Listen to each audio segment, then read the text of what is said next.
Hey guys, I'm not here today. I know I'm recording for y'all. My daughter's sick, so I'm gonna be out. So I'm gonna record the lesson for y'all that y'all can watch with the sub. You should have this sheet called Why Polarization.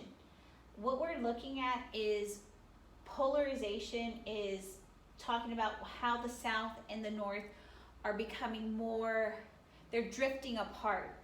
So I want us to look at, we are getting ready to write an essay next week, which we'll do together, but one of the analysis and points of views focuses on that we have the North-South reaction. When we started this after 1812, we always talked about how there was three sections, the North, the South, the West, and how each one felt differently about things. We knew that the North liked the bank, but the South and the West didn't like the bank. We knew that the North liked the tariffs because it protected them, but the South and the West disliked them. We've also talked about internal improvements, how the North kind of liked them because it brought in raw materials, took out their manufactured resources. We also know the West really liked them, but then the South hated them. But as we're getting closer to the Civil War, these divisions are becoming more apparent. So the first thing I want to talk about is the Compromise of 1850. We know that there was 5 things that came out in that compromise. California coming in as free. California coming in as free is something the South is going to react to because this is going to tip that balance to being 16 in the Senate free, 15 in the Senate slave. And now the South is going to fear that the North has the advantage in the Senate and they could possibly overturn slavery. But we know the gag rule's in there and we know that we have a Southern president, so that won't happen. We also see that the South is really upset with this whole idea of California having the lead. We're going to see that there was other parts, that we're going to have popular sovereignty in the Mexican cession, and so that could go on both sides. But the other thing is we're going to talk about the fugitive slave law. We know the fugitive slave law had 3 parts. That in the North, all people we felt of African descent had to be taken to the court. The judge would set free. If he set someone free, he would only get $5. If he sent someone back, he would get 10. And so we know a lot of the times people are going to be sent back, and are people willing to claim them? So many people in the North hated the fugitive slave law, and they're going to pass personal liberty laws saying that they do not have to follow this. They're giving the South their own taste of nullification.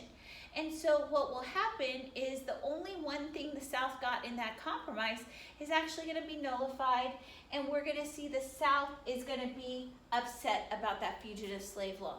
So what we're going to be looking at today is how these compromises and how these events are going to lead to the polarization, the drifting of our people to different camps. So you have this, and you will follow along with me as I read through some stuff on the North-South reaction. In order to do the reaction, I'm going to have to go back and do some content. So I'm going to go over some content. I will go over study guides with y'all next time. Make sure you have your study guide done, complete, chapter 19. We will do that next time. FYI, you will be filling out this chart. If you are bad to my sub, I will take away test corrections and we will move on, and hopefully y'all will be good. So what we're looking at is why polarization. Our first thing is Uncle Tom's Cabin. We know that the Northerners are dismayed at the fugitive slave law. Stowe is determined to awaken the North to the wickedness of slavery and laying its bare terrible inhumanity, especially the cruel splitting up of families. We know that that was the toughest thing a plantation owner could do to a slave. We see her widely popular book relied on powerful imagery and touching pathos. She said God wrote it. In her later years, he reminded that the deeper source of her anti-slavery sentiments lay in the religious crusades of the Second Great Awakening. We're going to see when Miss Stowe is introduced to Abraham Lincoln, he remarked to her, "You're the little woman who wrote that book that made this great war." So we're going to see that the way people view this book is going to cause the Civil War. So the South, they're going to condemn that vile wretch in petticoat, which is basically Harriet Beecher Stowe. They condemn her when they learned that hundreds and thousands of fellow Americans were reading in it and believing in its unfair indictment. So looking at this part, the South, they feel that Harriet Beecher Stowe, who's never lived there, is giving a biased stance. So under the Southern side of Uncle Tom's Cabin, I'm going to highlight and I'm going to write this in that it is an unfair indictment. They say Stowe has never witnessed slavery. She's never witnessed slavery. So are they discrediting her? Yes. They said she's never seen it firsthand in the Deep South, but she only had a brief visit during her term in Kentucky, and she only lived in Ohio for many years, but she was the center of Underground Railroad activity, so she never really fully saw it. But we know Harriet Beecher Stowe has read Theodore Wells' American Slavery as It Is, who has stories from Angelina and Sarah Grimke. Southerners, in reaction to this, saying that this book is bad, they began to become unwilling. They became unwilling to sleep under the same federal roof with their hostile Yankee bedfellows. So basically, do they want to stay together or do they want to leave? We are going to see that they want to leave. So these are the things that you need to have on the Southern reaction. So Uncle Tom, enduring and enduring, left a profound impression on the North. Uncounted thousands of readers swore henceforth they would have nothing to do with the enforcement of the fugitive slave law. So if I look at here, the North's reaction is they would have nothing to do with the enforcement of the fugitive slave law. Sorry, I cannot highlight very well. So this was the one thing that the South got in the Compromise of 1850, and this is going to make them irate. The tale was also devoured by millions of impressionable youths in the 1850s, some of who later became boys in blue who volunteered to fight the Civil War through its grim finale. The memory of the beaten, dying Uncle Tom helped sustain them in the determination to wipe out the plague of slavery. So now we're going to get volunteers who are willing to fight the Civil War, and they want to wipe out the plague of slavery.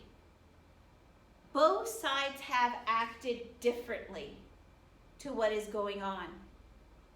So what we're going to move to next is Kansas, Nebraska. Okay? We're slowly drifting apart. The Kansas-Nebraska Act was an act that became an example of the worst possible workings of popular sovereignty. So remember, Stephen Douglas wants to build his railroad that will go to California to get the gold. But he's kind of scared that if I build a railroad through unorganized territory, people will hijack the railroad and steal the gold. And we've seen this in California right before the admission of it as a slave state. So Stephen Douglas realizes that in the Louisiana Purchase, if he were to carve out Kansas and Nebraska, that they would become free states. So he's offered the Kansas and Nebraska Act saying, we'll do it on popular sovereignty. Because Kansas is right next to Missouri, they say theoretically Kansas would go slave. And because Nebraska is next to free Iowa, it would go free. But again, it's based on popular sovereignty, so this is a gamble. So what happens is newcomers who ventured into Kansas were motley lots. Most of the Northerners were just ordinary westward moving pioneers in search of richer lands beyond the sunset. But a small part of the inflow was financed groups by Northern abolitionists or free soilers. We've talked about the free soilers this last week, saying that they're not morally against slavery, they're economic. If slavery moved west, our poor whites would not have opportunities to either obtain land or get jobs. So most of these famous of the anti-slavery organizations was the New England Immigrant Aid Company, which sent about 2,000 people to the troubled area to forestall the South and to make a profit. Many of them carried this new breech-loading sharp rifles nicknamed Beecher Bibles, who helped raise money for their purchase. So looking at this, we have three groups. We have ordinary westward settlers, we have free soilers, and we have abolitionists. And the scary thing about the abolitionists is they're coming to fight. They have guns. So who do you think this is going to upset? This is entirely going to upset the Southerners. The Southern spokesman, now more than airily touchy, raised furious cries of betrayal. So now I have their reaction. They are furious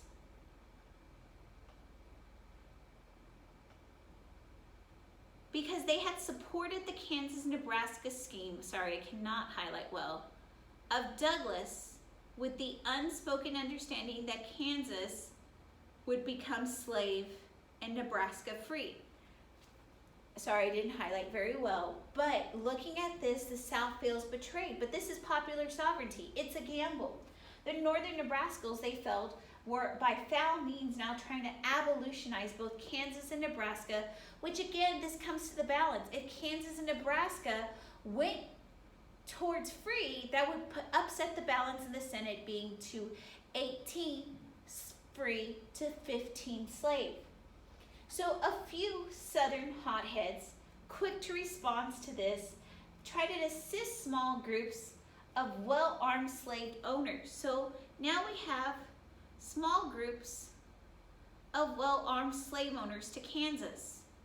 So basically, both sides have guns, and this is going to lead to a showdown, a whole 6 years before the Civil War starts.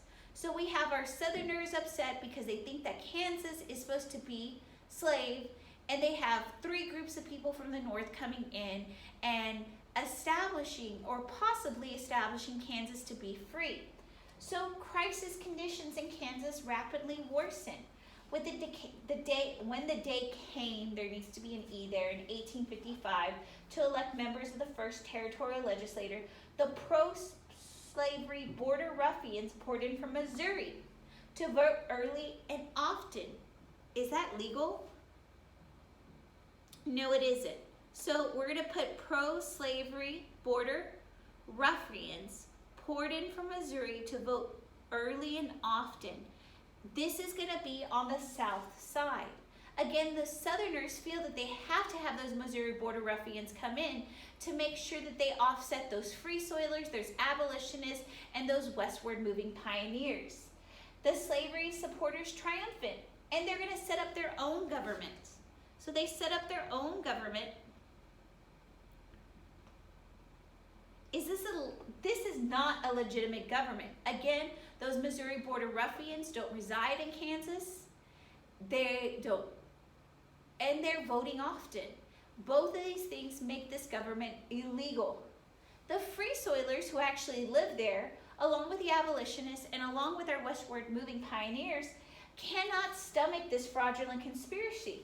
And what they're going to do is establish, so the free soilers, I'm going to put them in the north, they establish an extra legal regiment of their, it should be own, not one, in Topeka. Now, the confused Kansan people had their choice between two governments, one based on fraud, that is based on Southern slavery, and one based on illegality, and we're going to see that is our northern one. So the breaking point will come in 1856, when a gang of pro-slavery raiders, so Southerners are going to be, they're going to have a gang of pro-slavery raiders that are going to burn apart the free soil town of Lawrence. So things are getting heated. This is 6 years before the Civil War, and we're having people get passionate just about one state, because we know the South is desperate. The South, they've been looking for the 16th slave state after California. When California turned to a free state, they went beyond the U.S. borders to Nicaragua and Cuba, and they offered tons of money just to turn that into the 16th slave state, but they failed. So they're very touchy about Kansas because they thought theoretically Kansas should go to slavery, and now we are having violence within Kansas. So here comes John Brown. John Brown is a northerner, and bloodshed will continue when a band of his and his followers move to Potawatomi Creek. In Potawatomi Creek, him and his band literally hacked to pieces 5 surprised men, presumed to be pro-slaverites. So I'm going to put John Brown along with his hacking to pieces 5 surprised men, presumed to be pro-slaverites in the north. We're seeing a lot of back and forth action of people reacting. This terrorist butchery besmirched the free soil cause and brought vicious retaliation from the pro-slavery forces. So basically, the northern people who have moved there, who are free soilers, abolitionists, and who are ordinary pioneers, are fighting with the southerners there. So by 1857, 3 years down the road, Kansas had enough people, chiefly free soilers, to apply for statehood. So this is going to upset the South because they thought Kansas should be slave. They're going to vote based on popular sovereignty. The pro-slavery forces then in the saddle devised a tricky document known as the Lecompton Constitution. So pro-slavery forces, they have the Lecompton Constitution. So I'm going to put that on the South. The people were not allowed to vote for or against the Constitution. So basically no one could read the Constitution. But they were going to vote for a Constitution with slavery or no slavery. So this is very tricky. Usually you should read documents that you have. And so the South is being tricky because if they voted for slavery, against slavery, one of the remaining parts of the Constitution would protect those slave owners already in Kansas. So basically, whatever the outcome, if they voted for Kansas to be free, there would still be black bondage in Kansas. So the South is being very tricky. They're trying to protect slavery here, even if they get voted out. Many free soilers were infuriated by this ploy and they boycotted the polls. Left to themselves, the pro-slavery approved the Constitution with slavery in 57. So now, Kansas has been voted in. They have a pro-slavery Constitution, and now this is going to go to Congress. President Buchanan, he's going to throw his support behind the Lecompton Constitution. So I'm going to put the president, he basically supports the South. Stephen Douglas, the champion of popular sovereignty, says this is not fair. This is against what popular sovereignty is. So I'm going to put Senator Douglas with the North. He's a champion of popular sovereignty. He would not stand for the fraudulency. A compromise would be reached. The Lecompton Constitution would be submitted back to popular vote. The free soilers thereupon showed up to the polls and snowed the Lecompton Constitution. So now they don't even have a constitution. Now they really cannot apply for statehood. So basically, Kansas does not come into the Union until after the Civil War because there's too much bloodshed, there's too much fraudulent voting. But the important thing about this is that this is going to divide the Democratic Party. Buchanan is going to get the Southern support for the Lecompton Constitution. We've already written that down. And we're going to say Stephen F. Douglas is going to have the Northern Democrats for popular sovereignty. This is going to play bad in their favor because if we've already divided up the Democratic Party in 57, when I get to 1860, they do not want to remain together. So this is going to go even further, and it's going to go into the halls of Congress. Senator Charles Sumner of Massachusetts is going to deliver a speech, The Crime Against Kansas. So I'm going to put Senator Charles Sumner of Massachusetts. I'm going to put him in the North. He's talking about Kansas, and he's going to condemn the pro-slavery men. He's going to say, look, their actions, their trickiness with the Lecompton Constitution, them hacking to death people, them burning the city of Lawrence, makes them hirelings picked from the drunken spew and vomit of an uneasy civilization. Basically, he's calling them the bottom pits of society. And so he also, amidst all of this, is insulting the South. He goes after South Carolina Senator Andrew Butler. Okay, at this time, when you talk about someone's character and you go after them, usually this leads to people challenging for a duel. But Butler's old, and so a young congressman named Preston Brooks of South Carolina, I'm going to put him on the south side, now took vengeance in his own hands. He resisted the insults. He wanted a call for a duel, which you do to defend someone's honor. But he knew that the Yankee would reject the challenge. So Brooks' only alternative was to chastise the center as one would beat an unruly dog. So basically, he's going to go down there, take his, and basically bang his head in. So on May 22nd, 1856, he approached Sumner sitting at his desk in the Senate and pounded the orator with an 11-ounce cane until it broke. Okay, so Sumner beating up Brooks, is this showing that Kansas, Nebraska is getting crazy? Is getting out of hand. They shouldn't have been talking about it in the halls of Congress because of the gag rule. He will fall victim and bleed unconscious on the floor, and we will see that he's going to be sent to Europe for medical treatment. South Carolinians will re-elect Sumner. So are they for Sumner and for the beating of this guy? We see his admirers will send him new canes to replace the one he had broken. The injuries to Sumner were so serious he left his seat for 3 years, but he will still be elected by Massachusetts. The Sumner-Brooke clash and the ensuing reactions to the Kansas-Nebraska Act revealed how dangerously inflamed the passions were becoming between the North and the South. So again, it's another realization that we are drifting apart slowly and slowly. Okay, our next one we're going to look at is the birth of the Republican Party. We're going to see the delegates of a fast-growing Republican Party met in Philadelphia and nominated John C. Fremont. The Republican Party platform came out against the extension of slavery into the territories, while the Democrats at this time endorsed popular sovereignty. So here's the South's reaction to the Republican Party platform. It should say Southerners made violent threats. There's an A right there in threats. Southerners will make violent threats that the election of the Republican would be a declaration of war against them, forcing them to secede.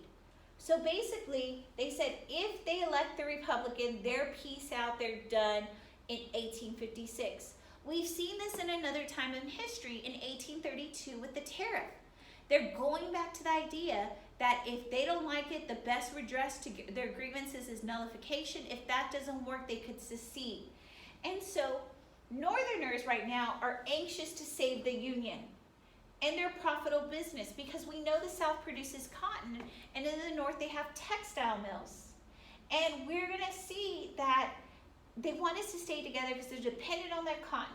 So many people of the North were dependent on them. So we see that many Northerners are going to vote. So I'm going to highlight this and put it in the Northern response. Many Northerners, why didn't it highlight?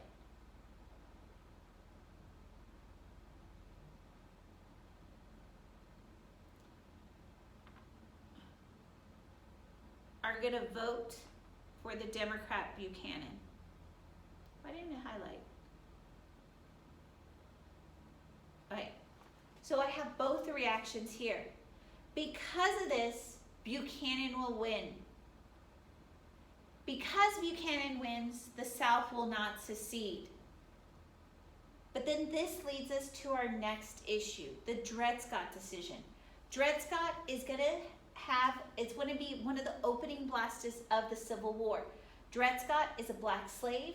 He had lived with his master for, it should be 5 years, not 5 years, in the Illinois and Wisconsin territory.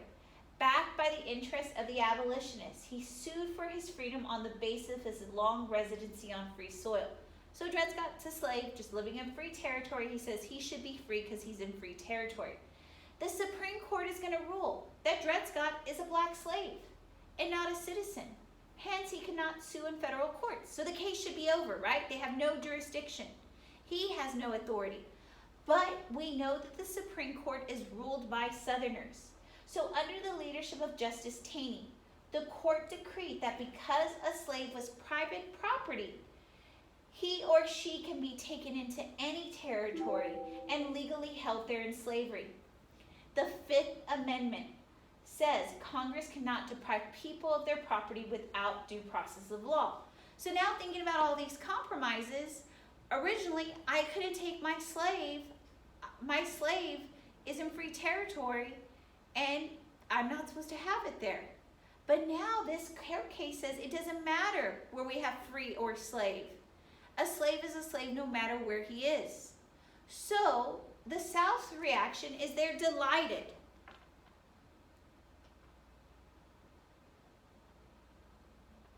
I would say the Southerners, they love the Dred Scott decision because slavery is protected. Can it be abolished yet? No, it can't be abolished because it is protected by the Fifth Amendment. So the champions of popular sovereignty were angst, they were aghast, and we see Senator Douglas and the host of Northern Democrats were upset. So I'm just going to put Northern Democrats, they're upset. We see another legal wedge is driven between the Northern Democrats and the Southern wings of the once united Democratic Party. I would also put this, Northern Democrats would support popular sovereignty, and I'm going to put on the South, the Southern Democrats would support the Dred Scott decision. This case in 1857 is going to set up the 1860 election, that the Democrats will not support Stephen Douglas for the presidency because he supports popular sovereignty. They meet at their convention to elect Douglas. The Southerners flee out of there, and we see that they will elect their own president for the Democrats in the South. His name is Breckinridge, and Breckinridge will defend the Dred Scott decision. Because they have divided up their party, we are going to see that the Republicans in the North win. And because of Dred Scott, our once united Democratic Party will lose the presidency, will have a Northern president, and this is what puts us into the opening shots of the Civil War. So there's several things prior to 1860 that lead up to the Civil War. Republicans will be infuriated by the Dred Scott decision. They now insisted the ruling of the court was a mere opinion and not a decision. So I'm going to put this, Republicans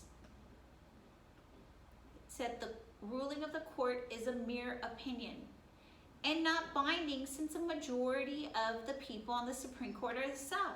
So basically, do they want to enforce this? They don't want to enforce it. Southerners are now inflamed because they're getting a taste of nullification. Southerners are inflamed for this defiance. They start to think, how much longer could we remain joined to a section that refuses to honor the Supreme Court? So the closer we get to the Civil War, we're seeing that they're not seeing eye to eye on situations. They're not uniting. They're not having an era of good feelings. So we are getting closer and closer to why we should break up.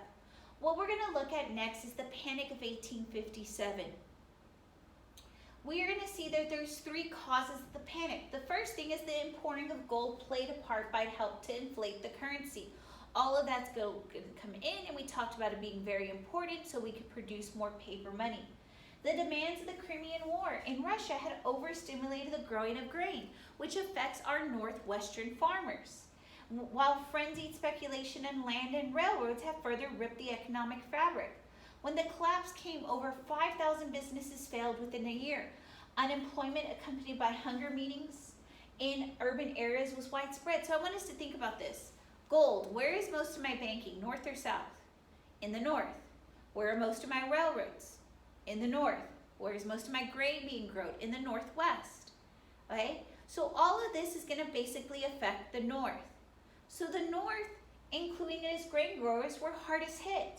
The south, they enjoyed favorable cotton prices abroad and rode out the storm with flying colors.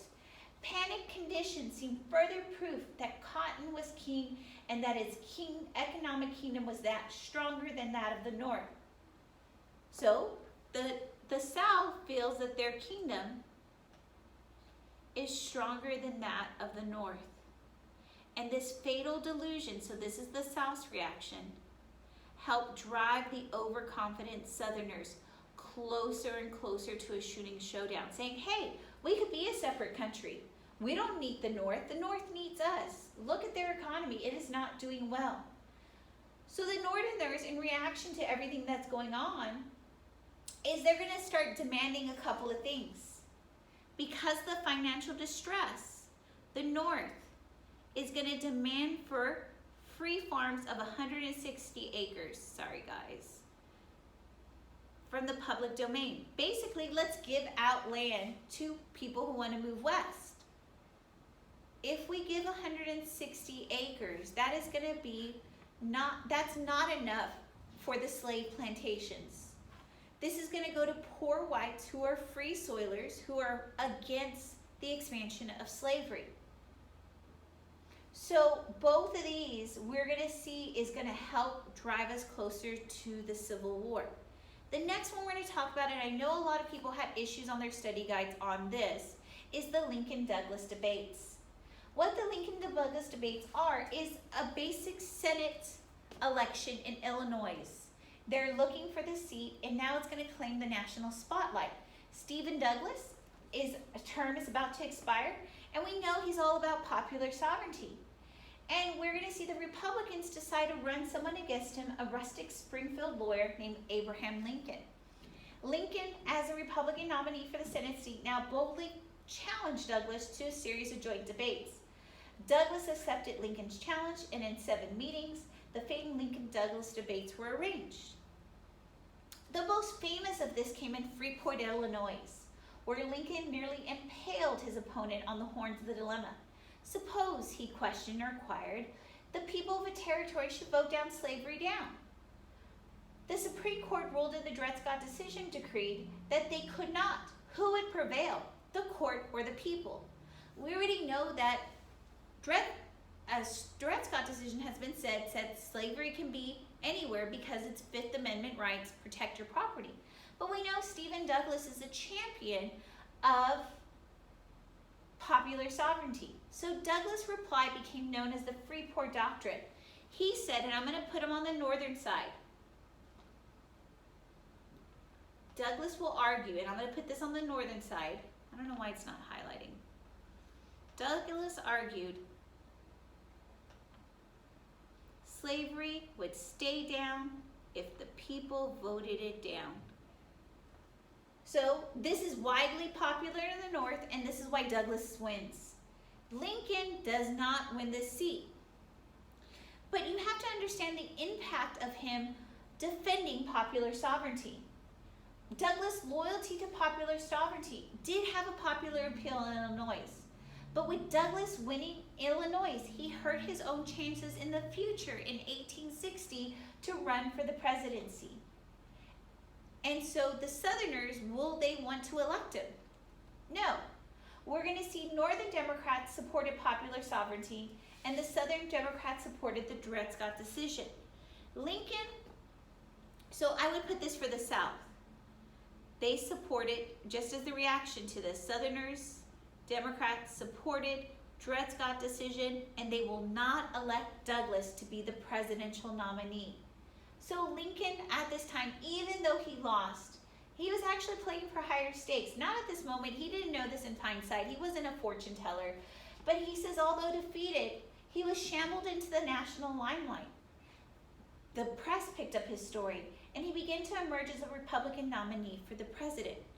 Okay, so what we're going to look at now is 1 year before the Civil War, and this is John Brown's raid at Harper's Ferry. John Brown, we've seen him in Kansas at Pottawatomie Creek, where he hacked to death some pro-slavery people. We're going to see that he was this grim figure from Kansas, now hatched a new scheme to invade the South secretly with a handful of his followers who would call upon the slaves to rise up and furnish them with firearms. He was told by God that he had this revelation that he should lead a slave rebellion. Brown then secured several thousands of dollars for firearms from Northern abolitionists who finally arrived in the hilly Western Virginia with some 20 men and some blacks. At Harper's Ferry, this is where he's at the federal arsenal trying to get weapons to help lead a slave insurrection. He killed 7 innocent people, including a free black. He injured 10 so or more. But the slaves were largely ignorant of Brown's strike. They did not know he wanted to foment a slave rebellion. So now Brown and his band were quickly captured by Robert E. Lee, which we'll find out later, who's the Confederate leader of the Virginia Army in the Civil War. The effects of Harper's Ferry were inflammatory. In the eyes of the South, already bittered, the South felt that he was a wholesale murderer and an apostle of treason. Many Southerners began to question, how can we possibly remain in the Union while murderous gangs of abolitionists were financing armed bands to brown them? Many Southerners naturally concluded that everybody in the North was violent abolitionists, and everybody in the North was dominated by Brown-loving Republicans. So what we're going to see in Virginia is they're going to hang John Brown for treason. However, abolitionists and other ardent and free soilers were infuriated by Brown's execution. Many of them were ignorant of his bloody past and were outraged because the Virginians were hanging such an earnest reformer.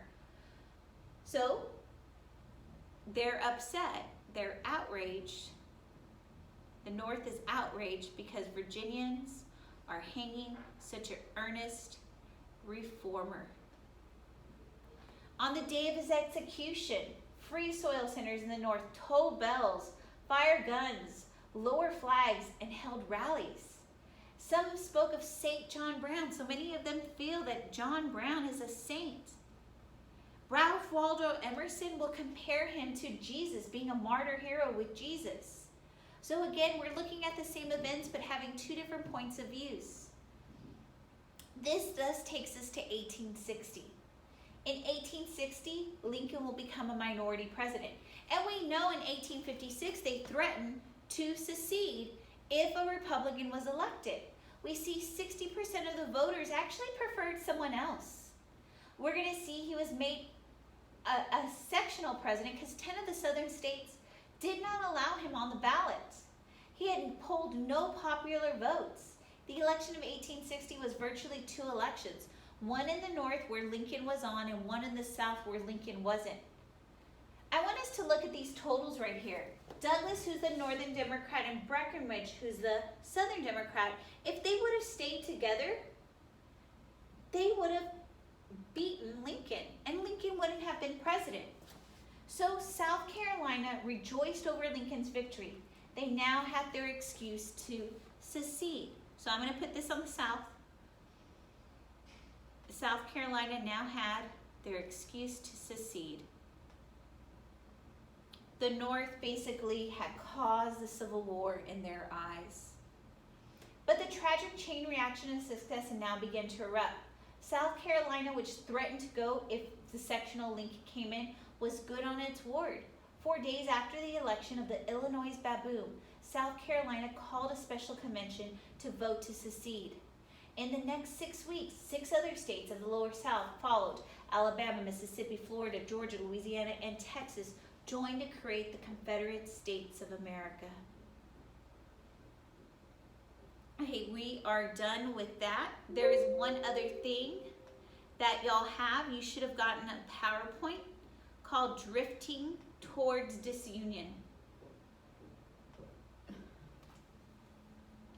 And we kind of saw this in the bipolarization. We were getting closer and closer and closer. We've talked about Harriet Beecher Stowe. We've talked about her on our bipolarization. We see that Harriet Beecher Stowe wrote the inky phenomenon, Uncle Tom's Cabin, who was influenced by Theodore Weld, who was influenced by Angelina and Sarah Grimke. We see that Uncle Tom's Cabin sold tons of copies in the U.S. It sold, by the end of the decade, 2 million, and people in London and Paris will read it, and we're going to see that they've already abolished slavery, and many of the poor in London and Paris are going to refuse for their government to come and help the South in the Civil War. Okay, we talked about this already. We know Stephen Douglas, who's from Illinois, wants to build a railroad through Kansas all the way to California to get the gold there. But the moment he goes through unorganized territory, he's fearful that the railroad will be hijacked because of the gold on it. So what we are going to see is he's looking at the Louisiana Purchase. We know the Missouri Compromise rules here saying anything above 3630, there is no slavery. But because of the sectional balance after California being 16 free, 15 slave, we're going to see that he knew that he could not get Kansas in as a new state if it came in as a free territory. So he introduces the concept of popular sovereignty. Let the people choose. Because Kansas is next to Missouri, he figures it would go slave. Because Nebraska is next to free Iowa, he figures that it would be free. This would give the South the 16th slave state they've been so desperate to have, because we know they go to Nicaragua and Cuba. So we're going to see the results of the Kansas-Nebraska Act as many moderate Northerners start drifting towards the abolitionist cause. The fugitive slave law is dead. Many Northerners are not going to do it by passing personal liberty laws. The Democratic Party is split. We get our Northerners supporting popular sovereignty, and we get our Southerners supporting the Lecompton Constitution. And now the Republican Party begins to organize, and they organize groups that have been smaller. They get the Whigs, they get Northern Democrats, they get Free Soilers who are against slavery for economic reasons. They get the Know-Nothings, which we know they know nothing except they dislike immigrants, and other groups who hate the Kansas-Nebraska Act. We know Kansas is going to go crazy because with these people moving there, they were bringing guns. We saw people that are Northern abolitionists bringing in Beecher Bibles that were not Bibles, but there were sharp rifles. We see Southerners who are moving here with guns. And we see when they vote for Kansas to be slave, we're going to see that pro-slavery people are going to attack the city of Lawrence. And we know poor border ruffians, they come in to vote often, vote early, to make Kansas a slave state.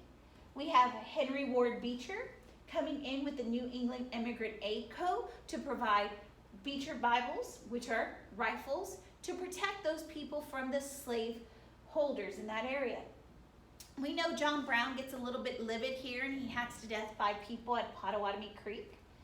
And the Lecompton Constitution comes out. Again, no one can read the Constitution, but in there, there's a special provision that would protect people who have slaves in Kansas, virtually making Kansas pro-slavery.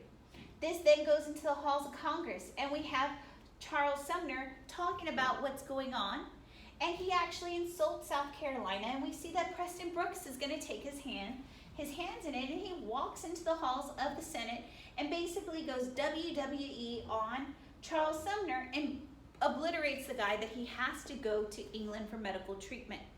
The next election of 1856, we see the Southerner Democrat win, and this is because the Northerners feel that if they don't go in and vote, that the Southerners would leave because they've already threatened secession.